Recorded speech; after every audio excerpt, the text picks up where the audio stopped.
ഇന്ന് നമ്മൾ നോക്കാൻ പോകുന്നത് അലാവുദ്ദീൻ ഖിൽജിയുടെ കമ്പോള പരിഷ്കാരങ്ങളെക്കുറിച്ചും അദ്ദേഹം എങ്ങനെയാണ് അധികാരത്തിൽ വന്നത് എന്നതിനെക്കുറിച്ചാണ് ഏറ്റവും ആദ്യം നമ്മൾ പറയാൻ പോകുന്നത്.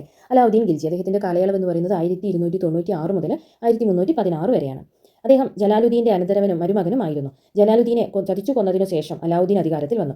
ഖിൽജി വംശത്തിലെ ഏറ്റവും ശക്തനായ ഭരണാധികാരി എന്നാണ് അദ്ദേഹം അറിയപ്പെട്ടത്. കറകളഞ്ഞ ഒരു സാമ്രാജ്യവാദിയായിരുന്നു അദ്ദേഹം. നിരന്തരമായ ആക്രമണങ്ങളിലൂടെ അദ്ദേഹം ഇന്ത്യയുടെ വടക്കു പടിഞ്ഞാറൻ ഭാഗങ്ങളെല്ലാം കീഴടക്കി. ഗുജറാത്ത് ആയിരുന്നു ആദ്യം അദ്ദേഹം കീഴിലാക്കിയിരുന്നത്. ഗുജറാത്തിന്റെ കീഴിലാക്കലിന്റെ പിറകിൽ അദ്ദേഹത്തിന് വ്യക്തമായ ധാരണയുണ്ടായിരുന്നു. ഗുജറാത്ത് കീഴടക്കിയതോടെ അവിടുത്തെ തുറമുഖങ്ങൾ അലാവുദ്ദീൻ ഖിൽജിയുടെ നിയന്ത്രണത്തിൽ. അപ്പോൾ ഗുജറാത്ത് കീഴടക്കിയത് എന്തിനാണെന്ന് വ്യക്തമായ കാരണങ്ങൾ അദ്ദേഹത്തിൻ്റെ അടുത്തുണ്ടായിരുന്നു. എന്തിനായിരുന്നു പ്രത്യേകിച്ച് വരുന്നത്? എന്തിനായിരുന്നു? തുറമുഖങ്ങളെല്ലാം തൻ്റെ നിയന്ത്രണത്തിലാക്കാൻ. ഇറാഖിൽ നിന്ന് ഈ തുറമുഖങ്ങൾ വഴി മികച്ച ഇനം കുതിരകളെ ഇറക്കുമതി ചെയ്യാൻ കഴിഞ്ഞു. ഇത് അദ്ദേഹത്തിൻ്റെ സൈന്യത്തെ ശക്തിപ്പെടുത്തി. ഈ സൈന്യത്തിൻ്റെ സഹായത്തോടെയാണ് അദ്ദേഹം ഇന്ത്യ മുഴുവൻ കീഴടക്കിയത്. കണ്ട വ്യക്തമായ ഉദ്ദേശം അദ്ദേഹത്തിന് ഉണ്ടായിരുന്നു എന്ന് നമ്മൾ തുടക്കം പറഞ്ഞു. അതാണിത്. ഇനി നമ്മൾ നോക്കുന്നത് എന്താണ്? അദ്ദേഹത്തിൻ്റെ കമ്പോള അല്ലെങ്കിൽ മാർക്കറ്റിൽ വരുത്തിയിട്ടുള്ള എന്തൊക്കെ പരിഷ്കാരങ്ങളാണ് അദ്ദേഹം കമ്പോള മേഖലയിൽ കൊണ്ടുവന്നതെന്ന് നോക്കുന്നത്. അലാവുദ്ദീൻ്റെ കീഴിൽ ശക്തമായ ഒരു സൈന്യത്തെ അദ്ദേഹം നിലനിർത്തിയിരുന്നു. എന്നാൽ അത്തരത്തിൽ ഒരു സൈന്യത്തെ നിർത്താൻ ധാരാളം പണം ആവശ്യമായിരുന്നു. ചെറിയ ശമ്പളം കൊണ്ട് പട്ടാളക്കാർക്ക് സാമാന്യം നന്നായി ജീവിക്കാൻ പറ്റുന്ന വിധം വിലകൾ നിയന്ത്രിക്കാൻ അലാവുദ്ദീൻ ഒരു പദ്ധതി ആവിഷ്കരിച്ചു. ഇതായിരുന്നു അലാവുദ്ദീൻ്റെ കമ്പോള പരിഷ്കരണം. ഈ പരിഷ്കരണത്തെ മുൻനിർത്തി അലാവുദ്ദീൻ ഡൽഹിയിൽ 3 കമ്പോളങ്ങൾ സ്ഥാപിച്ചു. ഭക്ഷ്യധാന്യങ്ങൾക്ക് വേണ്ടി ഒരു കമ്പോളം, രണ്ടാമത്തത് വില കൂടിയ വസ്ത്രങ്ങൾക്ക് വേണ്ടിയിട്ടുള്ളത്, മൂന്നാമത്തത് കന്നുകാലികൾ, കുതിരകൾ, അടിമകൾ എന്നിവയ്ക്ക് വേണ്ടിയിട്ടും. ഈ ഓരോ കമ്പോളവും ഖോന എന്ന പേരിൽ ഒരു ഉദ്യോഗസ്ഥന്റെ നിയന്ത്രണത്തിലായിരുന്നു. കച്ചവടക്കാരെ സംബന്ധിച്ചിട്ടുള്ള എല്ലാ വിവരങ്ങളും അടങ്ങുന്ന ഒരു രജിസ്റ്റർ ഈ ഉദ്യോഗസ്ഥൻ സൂക്ഷിച്ചിരുന്നു. വ്യാപാരികളുടെയും വിലയെയും ഈ ഉദ്യോഗസ്ഥൻ കർശനമായി നിയന്ത്രിച്ചിരുന്നു. ആവശ്യത്തിനുള്ള ഭക്ഷ്യസാധനങ്ങൾ ഗവൺമെന്റിൽ നിന്നും പക്കൽ സ്റ്റോക്ക് ഉണ്ടെന്ന് ഉറപ്പുവരുത്തുന്നതും ഇദ്ദേഹത്തിന്റെ ചുമതലയായിരുന്നു. ഭൂനികുതി വിളവിന്റെ 50% ഉയർത്തുകയും ഭൂനികുതി വിളവിന്റെ 50% ഉയർത്തുകയും അത് പണമായി നൽകണമെന്ന് നിഷ്കർഷിക്കുകയും ചെയ്തു. കമ്പോളത്തിന്റെ മധ്യത്തിൽ എല്ലാ വസ്തുക്കളും വില വിവരങ്ങൾ രേഖപ്പെടുത്തി വെച്ചിരുന്നു. വിലയിൽ ആരെങ്കിലും കള്ളത്തരം കാണിച്ചാൽ അവരെ മാത്രമല്ല അവരുടെ കുടുംബാംഗങ്ങളെയും ശിക്ഷിച്ചിരുന്നു. കൂടാതെ അളവിലോ തൂക്കത്തിലോ കൃത്രിമം കാണിച്ചാലും ശിക്ഷ കഠിനമായിരുന്നു. ഇതെല്ലാമാണ് അലാവുദ്ദീൻ ഖിൽജിയുടെ കാലങ്ങളിൽ നിലനിന്നിരുന്ന കമ്പോള പരിഷ്കാരങ്ങൾ. ഇനി നമ്മൾ നോക്കുന്നത് മുഹമ്മദ് തുഗ്ലക്ക് നടത്തിയ ദേവഗിരിയിലേക്കുള്ള തലസ്ഥാന മാറ്റത്തെയും നാണയ പരിഷ്കരണത്തെയും കുറിച്ചാണ് നോക്കുന്നത്. അപ്പോൾ ഗിയാസുദ്ദീന്റെ മരണത്തെ തുടർന്ന് അദ്ദേഹത്തിന്റെ പുത്രൻ മുഹമ്മദ് ബിൻ തുഗ്ലക്ക് സുൽത്താനായി സ്വയം പ്രഖ്യാപിച്ചു. ഭരണകാര്യങ്ങളിലും വ്യക്തിപരമായും തന്റേതായ ഒരു നൂതന ശൈലി പിന്തുടരുന്ന വ്യക്തിയായിരുന്നു അദ്ദേഹം. ഇന്ത്യ ചരിത്രത്തിലെ വിവാദ പുരുഷന്മാരിൽ അഗ്രഗണ്യനാണ് മുഹമ്മദ് ബിൻ തുഗ്ലക്ക്. ഇന്ത്യക്ക് തന്റെ സങ്കല്പത്തിനനുസരിച്ച് ഭരണം ഉണ്ടാക്കാൻ ഭരണകാലത്ത് മുഹമ്മദ് നിരന്തരം പ്രയത്നിച്ചു. മതദർശന കാര്യത്തിൽ അതീവ തൽപരനായിരുന്നു മുഹമ്മദ് ബിൻ തുഗ്ലക്ക്. മറ്റു മതങ്ങളോട് ആദരവ് പ്രകടിച്ച ഒരു സുൽത്താനായിരുന്നു ഇദ്ദേഹം. ഏറ്റവും ഉയർന്ന തസ്തികയിൽ ഹിന്ദുക്കളെയും മുസ്ലിങ്ങളെയും പക്ഷഭേദമില്ലാതെ നിയമിച്ചു. തന്റെ ഭരണകാലത്ത് ധീരമായ പല പരീക്ഷണങ്ങളും മുഹമ്മദ് ബിൻ തുഗ്ലക്ക് നടത്തിയിട്ടുണ്ട്. ഏറെ വിവാദങ്ങൾക്ക് വഴിയൊരുക്കിയവയായിരുന്നു അദ്ദേഹത്തിന്റെ ഭരണപരിഷ്കാരങ്ങളിൽ പലതും. അപ്പോൾ അത് ഒന്നാമത് പറയുന്നത് ദേവഗിരിയിലേക്കുള്ള പലായനമാണ്. അതായത് അങ്ങേയറ്റം തെറ്റിദ്ധരിക്കപ്പെട്ട പരീക്ഷണങ്ങളിൽ പ്രമുഖനായിരുന്നു ഡൽഹിയിൽ നിന്നും ദേവഗിരിയിലേക്ക് തലസ്ഥാനം മാറ്റാനുള്ള തീരുമാനം. ദക്ഷിണേന്ത്യയിൽ കാര്യക്ഷമമായ ഭരണം നടത്താൻ തലസ്ഥാന മാറ്റം അനിവാര്യമാണെന്ന് അദ്ദേഹം വിശ്വസിച്ചു. ഇതിനുള്ള ഒരുക്കങ്ങളുടെ ഭാഗമായി അദ്ദേഹം ആദ്യം നടത്തിയത് ദേവഗിരിയിലേക്കുള്ള പാതയുടെ ഇരുവശത്തും തണൽ മരങ്ങൾ വെച്ചുപിടിപ്പിക്കുകയായിരുന്നു. ഓരോ 2 നാഴി ഇടവിട്ട് വിശ്രമ സങ്കേതവും പണിതു. യാത്രക്കാർക്ക് ഭക്ഷണവും വെള്ളവും ലഭിക്കാനുള്ള സാധനങ്ങളും ഒരുക്കി. സുൽത്താനേറ്റിലെ മുഴുവൻ ആളുകളെയും അദ്ദേഹം ദേവഗിരിയിലേക്ക് മാറ്റി. എന്നാൽ ഈ കൂട്ടപലായനം കൊണ്ട് അദ്ദേഹത്തിന് കിട്ടിയത് രൂക്ഷമായ വിമർശനമായിരുന്നു. കാരണം എന്താണ്? കുടിയേറ്റക്കാർ ഒട്ടും സന്തുഷ്ടരായിരുന്നില്ല. പെട്ടെന്ന് പറിച്ചു നടൽ അവരെ തളർത്തി. കൂടാതെ ദേവഗിരിയിലേക്കുള്ള യാത്ര പ്രയാസമേറിയതായിരുന്നു.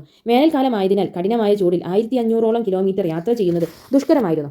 ഇത്രയുമായപ്പോൾ ജനങ്ങളുടെ അസംതൃപ്തി തിരിച്ചറിഞ്ഞ സുൽത്താൻ അവരെ തിരിച്ച് ഡൽഹിയിലേക്ക് പോകാൻ അനുവദിക്കുകയും ചെയ്തു. ഇതാണ് ഒന്നാമത്തെ പരിഷ്കരണത്തിൽ വന്ന മാറ്റങ്ങൾ. രണ്ടാമത് കൊണ്ടുവന്നത് ടോക്കൺ കറൻസിയായിരുന്നു. മുഹമ്മദ് ബിൻ തുഗ്ലക്കിന്റെ മറ്റൊരു പരിഷ്കാരമായിരുന്നു ടോക്കൺ നാണയ സമ്പ്രദായം.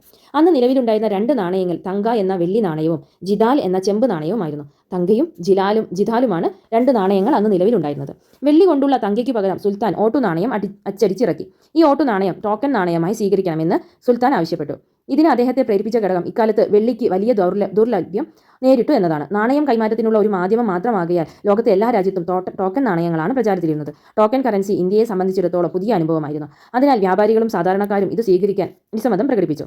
ഓടുകൊണ്ട് കള്ള നാണയങ്ങൾ ഉണ്ടാക്കുന്നത് തടയാൻ സുൽത്താന് കഴിഞ്ഞില്ല. കള്ള നാണയങ്ങളുടെ പ്രചാരണമായിരുന്നു ഈ പരീക്ഷണം പരാജയപ്പെടുവാനുണ്ടായ കാരണം. അങ്ങനെയാണ് രണ്ട് പരിഷ്കാരങ്ങളും പരാജയപ്പെട്ടത്. ഇത് സമ്പദ് വ്യവസ്ഥയെ തകിടം മറിക്കുകയാണ് ഉണ്ടായത്. 1333 ടോക്കൺ കറൻസി സുൽത്താൻ പിൻവലിക്കുകയും ചെയ്തു. പകരം സ്വർണ്ണ നാണയങ്ങളും വെള്ളി നാണയങ്ങളും തരാമെന്ന് വാഗ്ദാനവും ചെയ്തു. ഇങ്ങനെയാണ് അദ്ദേഹത്തിന്റെ പരിഷ്കാരങ്ങൾക്ക് വന്ന മാറ്റങ്ങൾ. അത് നല്ല രീതിയിൽ മുന്നോട്ട് പോകാനും പറ്റിയിരുന്നില്ല. ഇനി നമ്മൾ പറയുന്നത് മുഹമ്മദ് ബിൻ തുഗ്ലക്കിന്റെ കാർഷിക പരിഷ്കാരങ്ങളെ കുറിച്ചാണ്.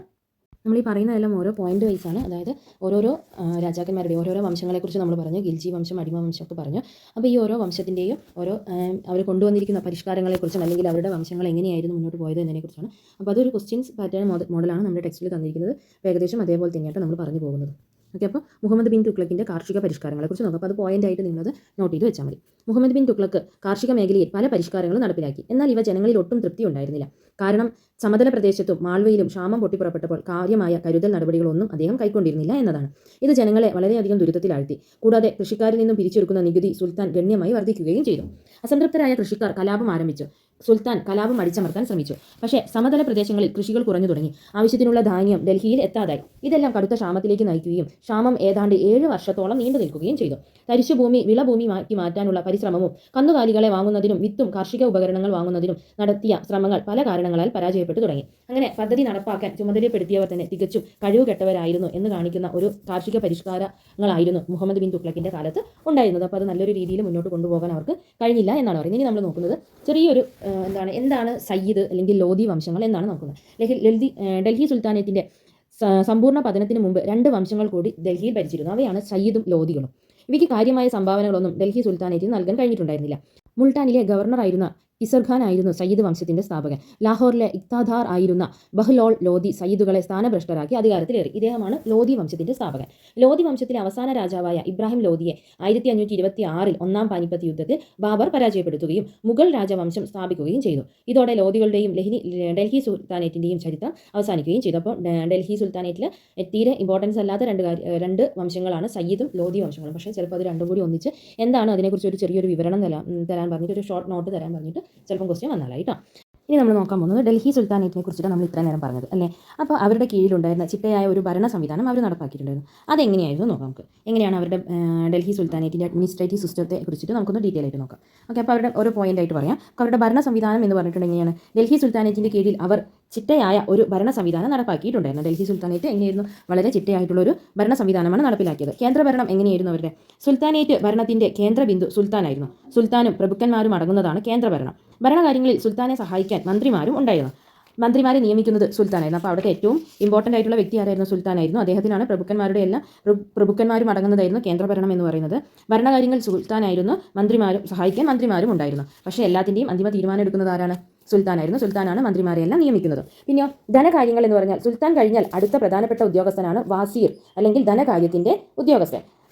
ധനകാര്യ വകുപ്പിനെ അറിയപ്പെട്ടിരുന്ന ദിവാൻ എ വിസാറത്ത് എന്നായിരുന്നു ധനകാര്യ വകുപ്പിനെ അറിയപ്പെട്ടിരുന്നത്. ഇതൊക്കെ ഇമ്പോർട്ടൻ്റ് ആണ്. അതൊക്കെ നോട്ട് ചെയ്ത് വേണം പഠിക്കാൻ കേട്ടോ. ഡൽഹി സുൽത്താനേറ്റിൻ്റെ എല്ലാ ധനകാര്യത്തിൻ്റെയും ചുമതല വാസീറിനായിരുന്നു. ഇനി നമ്മൾ പറയാൻ പോകുന്നത് സൈനിക വകുപ്പിനെ കുറിച്ചാണ്. ദിവാൻ ഇ ആരിസ് എന്ന പേരിലാണ് സൈനിക വകുപ്പ് അറിയപ്പെട്ടിരുന്നത്. ധനകാര്യം അറിയപ്പെട്ടിരുന്നത് ദിവാൻ എ വിസാറത്ത് എന്നും സൈനിക വകുപ്പ് അറിയപ്പെട്ടിരുന്നത് ദിവാൻ ഇ ആരിസ് എന്നാണ് പേരിലാണ് അറിയപ്പെട്ടിരുന്നത്. ഈ വകുപ്പിന്റെ തലവൻ ആരിസ് ഇ മാലിക് ആണ്. പ്രധാന ചുമതലകൾ ഉണ്ടായിരുന്നത് സൈനികരുടെ നിയമനവും സൈനികർക്ക് വേതനം നൽകൽ എന്നിവയായിരുന്നു. ബാൽബലാണ് ഈ പ്രത്യേക വകുപ്പ് ഉണ്ടാക്കിയത്. ഗുണനിലവാരം കുറഞ്ഞ കുതിരകളെ ഹാജരാക്കുന്നത് തടയാനായി കുതിരകൾക്ക് ചാപ്പ അല്ലെങ്കിൽ മുദ്ര കുത്തിയിട്ടുണ്ടായിരുന്നു. പട്ടാളക്കാരുടെ പൂർണ്ണ വിവരങ്ങൾ അടങ്ങിയ പട്ടിക സൈനിക തലവൻ സൂക്ഷിക്കണമായിരുന്നു. സേനാനായകൻ സുൽത്താൻ തന്നെയായിരുന്നു. ദിവാൻ ഇ ഇൻഷ, അതാണ് സർക്കാരിന്റെ എഴുത്തുകുത്തുകൾ നടത്തുന്ന വിഭാഗമാണ് ദിവാൻ ഇ ഇൻഷ. അപ്പം 3 കാര്യങ്ങളാണ് നമ്മൾ നോക്കിയത്. ആദ്യം ധനകാര്യം ദിവാൻ എ വിസാറത്ത്, സൈനിക വകുപ്പ് നോക്കിയത് ദിവാൻ ഇ ആരിസ്. ഇനി അടുത്തത് എന്താണ്? എഴുത്തുകുത്തുകളെല്ലാം നോക്കുന്ന വിഭാഗമാണ് ദിവാൻ ഇ ഇൻഷ. വകുപ്പിന്റെ തലവൻ ധബീർ ഇ മാമലിക്കായിരുന്നു. സുൽത്താനും മറ്റ് രാജ്യങ്ങളിലെ ഭരണാധികാരികളും സുൽത്താനും രാജ്യത്തെ മറ്റ് പ്രധാന ഉദ്യോഗസ്ഥരും തമ്മിലുള്ള എഴുത്തുകുത്തുകളുടെ എല്ലാം മേൽനോട്ടം ദിവാൻ ഇ ഇൻഷയ്ക്കായിരുന്നു. ദിവാൻ ഇ റിസാലത്താണ് അടുത്ത് നമ്മൾ നോക്കുന്നത്. മതപരമായ എല്ലാ കാര്യങ്ങളും കൈകാര്യം ചെയ്യുന്ന വകുപ്പാണ് ദിവാൻ ഇ റിസാലത്ത്. വകുപ്പിന്റെ തലവൻ പ്രധാന ക്വാസി ആയിരുന്നു. ഇനി വരുന്ന മറ്റു വകുപ്പുകളാണ് കൊട്ടാരം കാര്യങ്ങളുടെ ചുമതല വഹിക്കുന്ന വകിൽ ഇ ദാർ. പിന്നീട് വരുന്നതാണ് രാജ്യത്തിന്റെ വിവിധ ഭാഗത്തു നിന്ന് രഹസ്യ വിവരങ്ങൾ ശേഖരിക്കാൻ സുൽത്താൻമാർ ചാരന്മാരെ നിയമിച്ചിരുന്നു. ഈ വകുപ്പിനെ ഭാരിറ്റുകൾ എന്നാണ് അറിയപ്പെട്ടിരുന്നത്. രാജകൊട്ടാരത്തിലെ ചടങ്ങുകളുടെ ചുമതല വഹിച്ചിരുന്ന ഉദ്യോഗസ്ഥനാണ് അമീർ ഇ ഹജീബ്. ഇത്രയും വകുപ്പുകളാണ് പിന്നീടുണ്ടായിരുന്നത്. ഇനി നമ്മൾ നോക്കുന്നത് കാർഖാനകളെ കുറിച്ചാണ്. കാർഖാനകൾ എന്ന് പറഞ്ഞിട്ടുണ്ടെങ്കിൽ കൊട്ടാരത്തിലേക്കുള്ള സാധനങ്ങൾ നിർമ്മിക്കുന്നതിനും ശേഖരിക്കുന്നതിനുമുള്ള സ്ഥലമാണ് കാർഖാനകൾ. കാർഖാനകൾ 2 തരമായിരുന്നു ഉണ്ടായിരുന്നത്. ഒന്ന് നിർമ്മാണശാലകളെന്നും രണ്ടാമത്തത് സ്റ്റോറുകളെന്നും. കാർഖാനകൾ ഒരു പ്രഭുവിന്റെ കീഴിലായിരുന്നു. കൂടാതെ കാർഖാനകൾക്ക് പ്രത്യേകമായി ദിവാൻ ഉണ്ടായിരുന്നു. ഇനി നമുക്ക് നോക്കാം ഓരോ പ്രാദേശിക ഭരണം എങ്ങനെയാണെന്ന് നോക്കാം. പ്രാദേശിക ഭരണത്തെ തിരിച്ചിട്ടുണ്ടായിരുന്നത് സാമ്രാജ്യം, ഇക്തകൾ, ഷിക്കുകൾ, പർഖാനകൾ, ഗ്രാമങ്ങൾ എന്നിങ്ങനെ പറഞ്ഞിട്ടാണ്. ഇക്തകൾ നോക്കിയിരുന്നത് വാലികൾ അല്ലെങ്കിൽ ഗവർണർ ആയിരുന്നു. ഷിക്കുകൾ നോക്കിയിട്ടുണ്ടായിരുന്നത് ഷിഖ്ദാർ ഇ ഷിഖ്ദാരനായിരുന്നു. പർഗാനകൾ അമീൽ എന്ന പേരുള്ളവരായിരുന്നു നോക്കിയിട്ടുണ്ടായിരുന്നത്. ഗ്രാമങ്ങൾ നോക്കാൻ ഗ്രാമത്തലവനും അല്ലെങ്കിൽ പട്വാരിയുമാണ് ഉണ്ടായിരുന്നത്. അപ്പോൾ ഈ പേരുകളൊക്കെ നോക്കി വെക്കണം. പ്രാദേശിക ഭരണം എന്ന് ഹെഡിങ് കൊടുക്കുക, എന്നിട്ട് അതിൻ്റെ സാമ്രാജ്യം എന്ന് കൊടുക്കുക, എന്നിട്ട് നേരെ താഴെ ഒരു ആരോ മാർക്ക് ഇട്ടിട്ട് ഇക്തകൾ എന്ന് എഴുതുക. ഇക്തകൾക്ക് തൊട്ടപ്പുറത്തായിട്ട് വാലികൾ അല്ലെങ്കിൽ ഗവർണർ എന്ന് കൊടുക്കുക.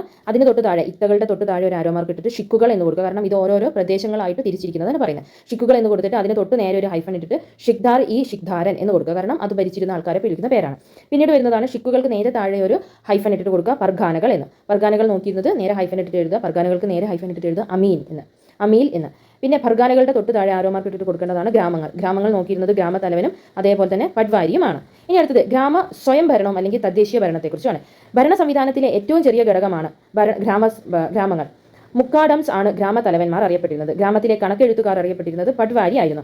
ഗ്രാമത്തിലെ ക്രമസമാധാന പാലനത്തിന്റെ ചുമതല കോത്വാളി ആയിരുന്നു. കോത്വാൾ എന്നാണ് അറിയപ്പെട്ടിരുന്നത്. അപ്പോൾ ഇത്രയും കാര്യങ്ങൾ ചെറിയൊരു പോയിന്റ് ആയിട്ട് തന്നെ എഴുതി പഠിക്കണം കേട്ടോ. ഓക്കെ, അപ്പോൾ ഇത്രയും കാര്യങ്ങളാണ്. ഇനി ഇതൊരു 3 പാർട്ടായിട്ട് നമുക്ക് തിരിക്കണം, അല്ലാതെ കൊള്ളില്ല. അപ്പോൾ ഇനി നമുക്ക് കുറച്ച് കാര്യങ്ങളും കൂടി നോക്കാനുണ്ട്. ഡൽഹി സുൽത്താനേറ്റ് എന്തുകൊണ്ടാണ് പരാജയപ്പെടുത്തുന്നതെന്നും അവരുടെ ഡൽഹി സുൽത്താന റാസിയാനെ കുറിച്ചിട്ടുള്ള വിവരണങ്ങളും പിന്നെ രണ്ടാം തറൈൻ യുദ്ധത്തെക്കുറിച്ചും മുഹമ്മദ് ഗോറിനെ കുറിച്ചിട്ട് കുറച്ചുകൂടി കാര്യമായിട്ടും ഫിറോസ് തുഗ്ലക്കിനെ കുറിച്ചിട്ടും ഖൽജി വംശത്തെക്കുറിച്ചിട്ടും ഒക്കെ നമുക്ക് കുറച്ചുകൂടി കാര്യങ്ങൾ പറയാനുണ്ട്. അപ്പോൾ അതെല്ലാം ഒന്ന് നോക്കാനുണ്ട്. അപ്പോൾ അടുത്തൊരു പാർട്ടും കൂടിയായിട്ട് അത് എഴുതാം. ഓക്കെ.